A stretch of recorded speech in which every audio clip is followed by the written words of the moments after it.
Hey everyone, Bryan here from Xact IT Solutions, bringing you another edition of Guess Who Got Hacked and Breached this week.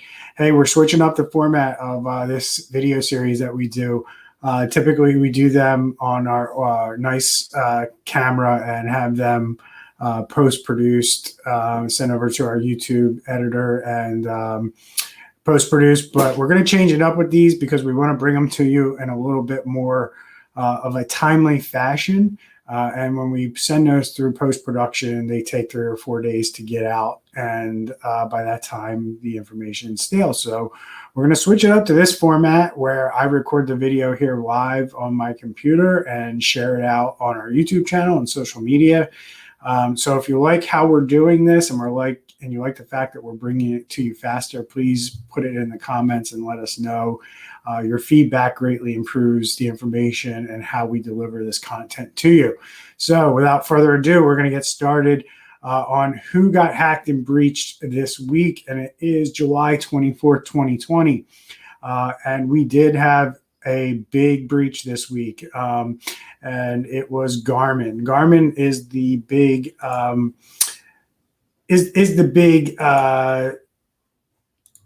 navigation GPS company. They used to create a lot of GPS devices back in the day when cars weren't built with GPS. Now they're focused a lot on activity tracking and exercise and fitness. So you probably might use some Garmin product if you bike or run, or you like to track your progress when you're doing exercise out and about. So Garmin got hit with a pretty severe ransomware attack yesterday. And as of today, they are still down and they are still dealing with this problem. And this goes to highlight everything that I talk about in these videos, where a ransomware attack on the surface, you may think you're protected. You may think it won't harm your business because you believe you have backups or you believe you have something to that effect. But as you can see here with Garmin, their business is down. They can't operate, which means they can't generate revenue. And they're also going to have to spend a tremendous amount of money figuring out what happened in this event. And this is no different for any business. So this is a good learning lesson for any business owner out there on what you can expect if your company falls under attack or is the victim of a breach. These criminals don't care who they attack. They just happen to get a big fish here. But as you're going to see, I'm going to take you through some other attacks this week where smaller targets were hit. At the end of the day, the hackers don't necessarily target a specific company. They target vulnerabilities that are available to them to exploit. And when they break them, they figure out who they just broke into. So kind of think of it like if a group of criminals were walking through your neighborhood, they're looking for the houses that have the weakest points, the ones that leave the doors open, unlocked, the windows open, easy points of entry. And then they get in there, and then they realize once they're in the house, who they're dealing with, are they in the house of somebody who is successful? Are they a CEO of a company? Are they a big company? Are they a small company? Think of all the people that live in your neighborhood and the different things that they do, and whether they might, have a more important role in society. So they're a bigger target or a better target for somebody to hit. It's the same thing with criminals and how they penetrate networks. Once they get in there, they realize, oh my goodness, we are on Garmin's network and we just penetrated Garmin's network, and now they're going to do damage because now they've realized that they have a very big fish on their hand. So as you can see on my screen, Digital Trends is reporting as of this morning that their services are still down after the ransomware attack. Garmin servers and services have been taken down for almost a day, purportedly by a ransomware attack.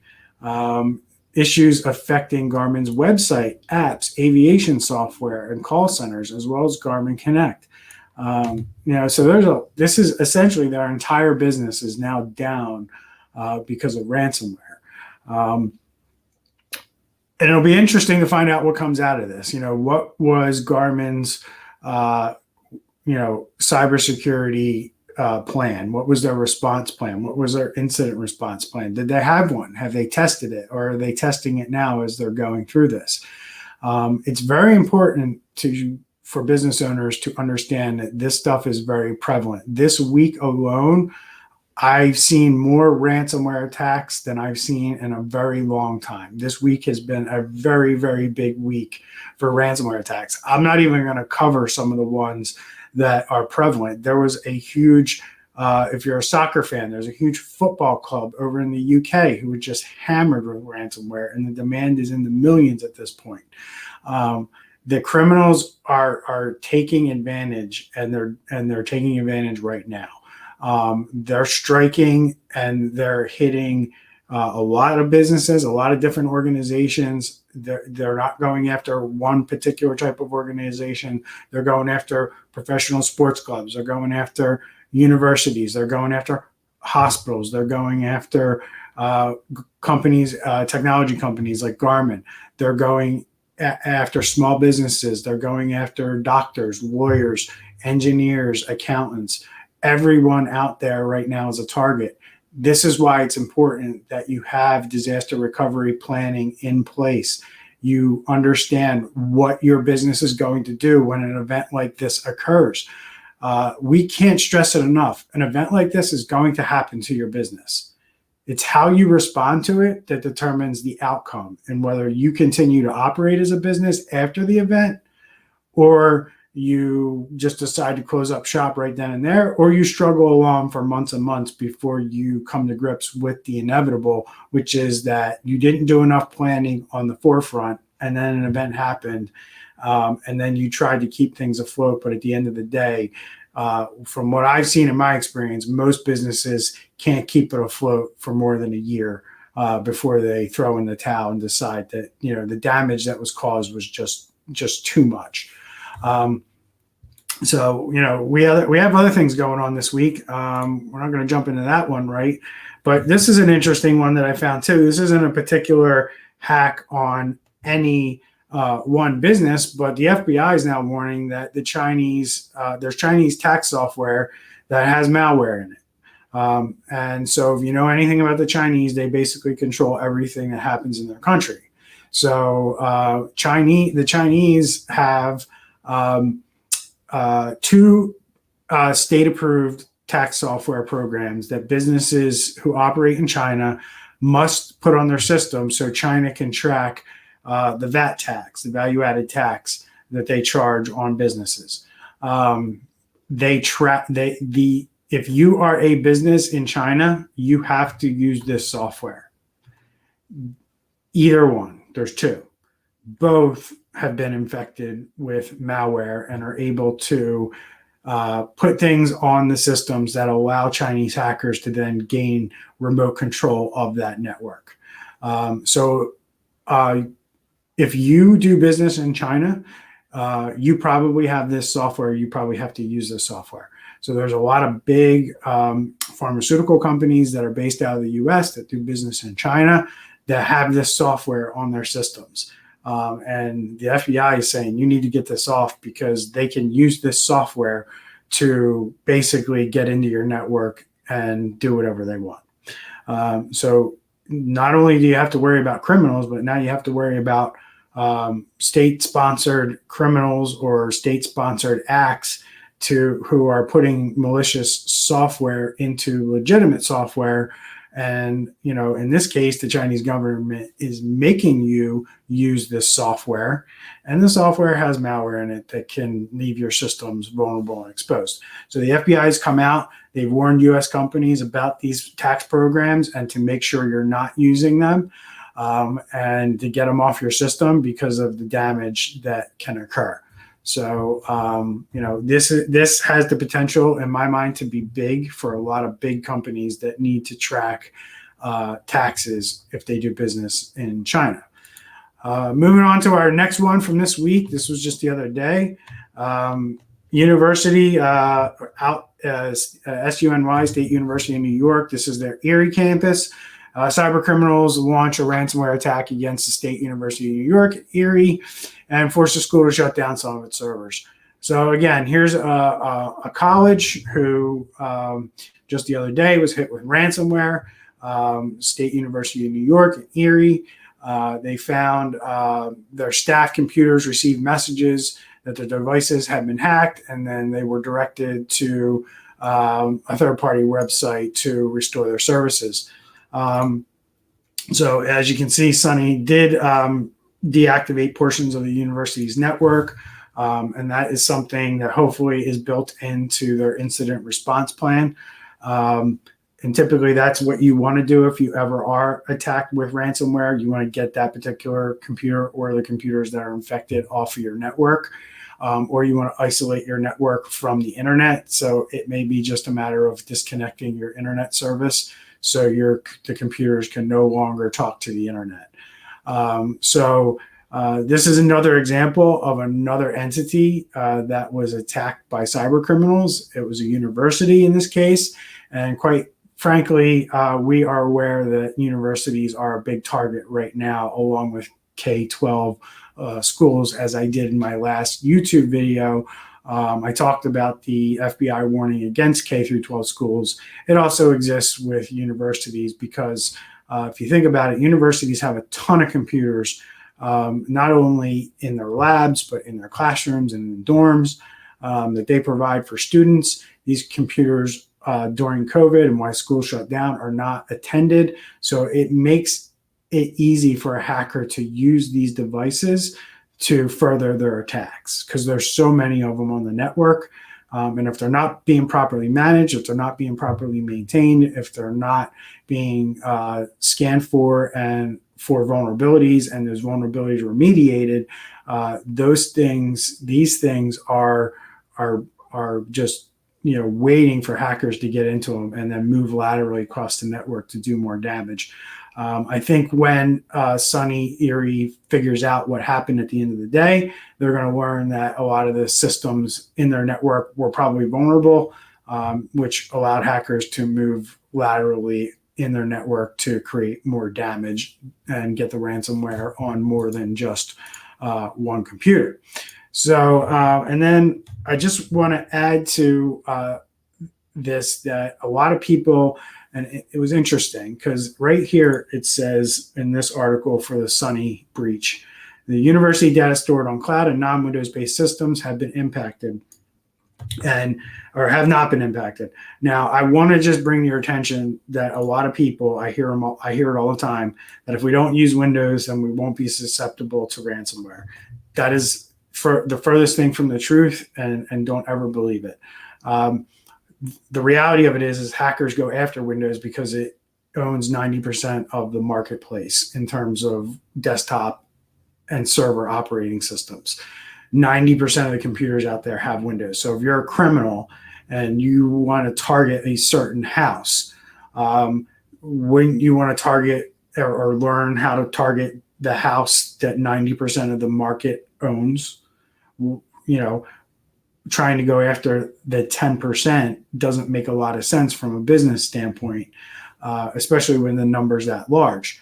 However, we're starting to now see, as you can see in this article, Mac ransomware. So it won't be long before there's Mac ransomware is prevalent. And Mac ransomware, is the same thing. It gets on a Mac and it encrypts your files. So it can enter a Mac operating system through a legitimate application, and then it will be encrypting files less than 800K, like PDFs, JPEGs, text documents, Word documents, anything that you typically would see on a computer system and would contain maybe valuable data to the person that owns the computer. So it works like a typical ransomware. It encrypts it. It gives you the warning or the message that your files have encrypted and how to unencrypt it.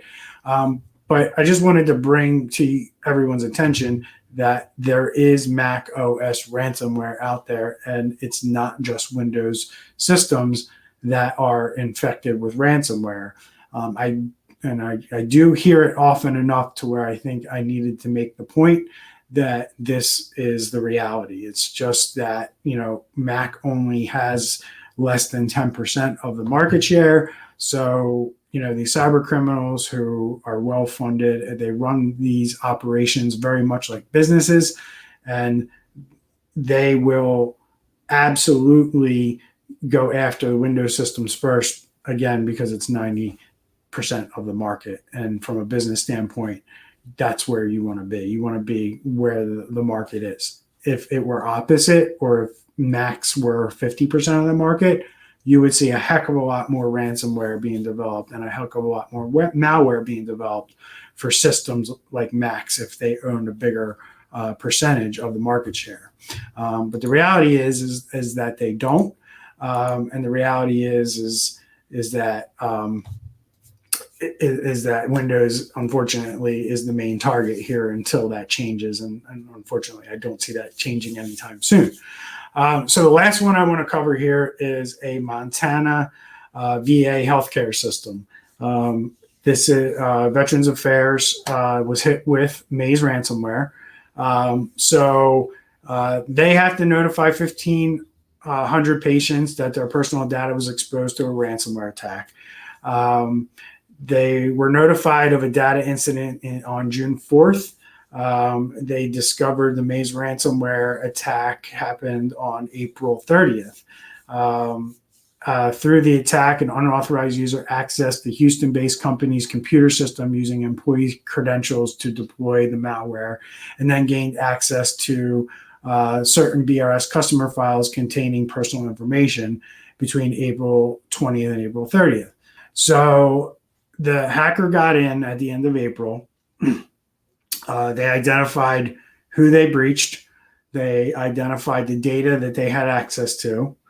The data was then stolen from the hospital system. Once they had the data stolen, then they deployed the ransomware attack. The ransomware attack was just the last thing that the hackers did in this case. The hackers knew that they were stealing the data. They were deploying the ransomware to kind of let everybody know that, hey, we're here. We just put ransomware in your system. Now, whether it doesn't state in the article, I believe if they paid it, they reported the incident. But Veterans Affairs Administration files containing personal information. So patient information was exposed, included full names, social security numbers, and facility details. And then the VA said it began working at the incident to identify those affected and the type of data involved as soon as they were notified in June. And then, of course, the department is offering free annual credit reporting and credit monitoring, like that means anything. So again, here we have a typical ransomware and breach that we're seeing. They get in, they figure out what they have, they steal data, they deploy ransomware, they ask for a demand of money. If the money's paid or not, they then blackmail you and tell you, we're going to release this information unless you pay us more money. And at that point, they then disclose and show you the data that they do have to hope to entice you to pay that money. So their hope is that you're thinking, oh, well, if I pay them the money, they're not going to release this. They have the data. They can do whatever they want with it. If you pay them more ransom money because you think that they're not going to sell that to somebody else, you're probably sorely mistaken. They're not going to do the right thing and destroy that data after you pay them. They're going to just keep extorting you for more money. And then after they extort you for everything they got you for, they're going to turn around and start selling that information on the dark web. So this is an example of several attacks that happened this week. Just to recap, we had the big one with Garmin. We had the State University in New York, and we had this the Montana VA healthcare system who got hacked who got the ransomware in June, but then after the June attack realized that these records, the records for 200 174,000 individuals, 1,500 of which were from Montana. Their system was breached in June, but it wasn't until the end of June that they discovered that these records were now stolen and in the hands of somebody else, with a lot of personally identifiable information about patients. So this goes to show you how important all this stuff is, folks. You have to have a cybersecurity plan in place at this point. If you're not doing regular cybersecurity assessments and reviews in your business, know that there are companies out there like mine, like Xact IT Solutions, who help companies put these types of things in place. We help companies identify risk and put strategies in place to mitigate that risk and deal with things like this on the flip side should you be breached. We in no way as a company say that we're going to stop and protect your business. And anyone that tells you that is lying to you. And anyone that tells you that they have you protected is lying to you. And if you think that your IT person or the company that you work with has you protected, you're sorely mistaken. And I highly encourage you to change your mindset. And I'll even hop on a call with you for 15 minutes and talk to you about that and change your mindset about how you need to think about this stuff. The goal is to mitigate as much as possible, but know that you're never going to mitigate everything. Unfortunately, with technology, we know about vulnerabilities, and there's vulnerabilities that we don't know about, and those cannot be mitigated. Those are out there. They're vulnerabilities that somebody can use to exploit, and there's nobody out there who can protect you from it. If a hacker uses one of those unknown vulnerabilities to exploit your company, you're going to go through some kind of breach or event. You need to have a plan in place to deal with that event after the fact. And please, please, please don't ever think this won't happen to you. We see it every day. We're seeing it more and more. We're seeing bigger and bigger companies get hit, which only means that more and more companies are getting hit. The smaller companies don't make the news. A lot of them don't even report it. It doesn't even get out. And that's another issue. So making sure that you have an incident response plan in place and knowing who you need to report to and when you need to report it and having those procedures in place are highly important today. You will violate ethics, you will violate contracts, you will violate laws if you do not do these things the right way. And then you will become 100% solely responsible for the breach. CEOs have needed to step down from breaches because things were not handled properly leading up to the breach. Work with a company like Xact IT Solutions who can help you identify these things and then put the things in place that need to be in place so your business is protected, so you can continue to do business even if an event happens in your business. This is Bryan Hornung. I'm with Xact IT Solutions. I hope you enjoyed this video. If you have any questions or you have a comment about anything, please drop it in the comment section below. We will reach out to you. We will reach back out to you and answer your questions.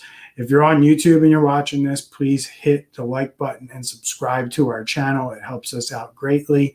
And again, if you have any questions or comments, feel free to head over to our website at xitx.com and sign up for a free consultation with us.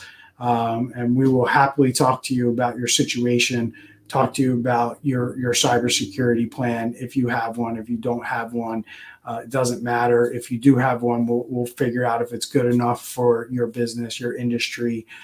Make sure you're complying with all the regulations that your business may fall under. Have a good day, everyone. We'll see you soon. I'll talk to you next week with more breaches.